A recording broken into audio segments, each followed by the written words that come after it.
రైతుల రక్తంలో పెస్టిసైడ్స్ విషము అంట.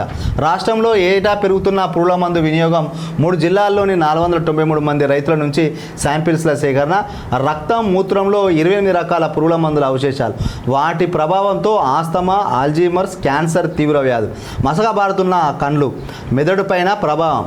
NIN-OU బయోకెమిస్ట్రీ డిపార్ట్మెంట్ రీసెర్చ్లో వెల్లడి. వాస్తవానికి ఎవరన్నా ఇది రైతులకు నిజంగా చాలా తెలుసుకోవాలి వాళ్ళు. ఎందుకనంటే ఈ యొక్క పెస్టిసైడ్ కొట్టినప్పుడు వాళ్ళ యొక్క రక్తంలో కలిసిపోతుందట. అంటే ముక్కు ద్వారా, ఊపిరితిత్తుల ద్వారా, మరి అవి ఆక్సిజన్ ద్వారా రక్తంలో కలుస్తున్నట్టుగా తెలుస్తుంది. ముఖ్యంగా పత్తి మందు కొట్టేటప్పుడు ఎప్పుడైనా చూసినట్లయితే పత్తి మందు వాడకం జరిగేటప్పుడు ఆ కెమికల్ తోటి నిజంగా తలనొప్పి లేస్తుంది.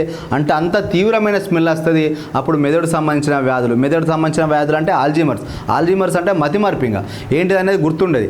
అదేవిధంగా క్యాన్సర్ వ్యాధులు కూడా వస్తాయి అంట. ఎందుకనంటే ఆ పెస్టిసైడ్స్ మన బాడీలో కలిసినప్పుడు, రక్తంలో కలిసినప్పుడు క్యాన్సర్ వచ్చే అవకాశాలు ఉన్నాయంట.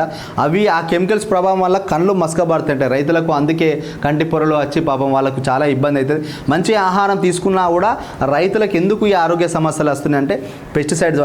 దీనికన్నా ఈ పెస్టిసైడ్స్ వాడే కన్నా కర్బన రసాయన పదార్థాలతోటి కెమికల్స్ లేకుండా ఎరువులు తయారు చేసుకుంటే, అట్లా వర్మి కంపోస్ట్ తయారు చేసుకున్నా కానీ, ఏదన్నా వేప నూనె కానీ, వేప ఆకులు కానీ, వేప గింజలతో కానీ ఈ యొక్క పెస్టిసైడ్ లాంటివి తయారు చేసుకోవాలి. ఆ విధంగా కెమికల్స్ కాకుండా కర్బన పదార్థాలతోటే మనం ఈ యొక్క కీటకాలకు సంబంధించిన మందులు పిచికారీ చేసుకుంటే హెల్త్ ప్రాబ్లమ్స్ రక్షించుకునే వాళ్ళైతే దీనిపైన సైంటిస్టులు కూడా ఫోకస్ చేయాలి. అదేవిధంగా అగ్రికల్చర్ ఆఫీసర్లు కూడా ఈ పెస్టిసైడ్ వాడు, ఆ కీటకనాశనం వాడని చెప్పి రకరకాల మందుల గురించి చెప్పకుండా ఇంకా ఇట్లా సేంద్రియ వ్యవసాయం చేసే విధంగా రైతులకు సూచనలు ఇవ్వాలి.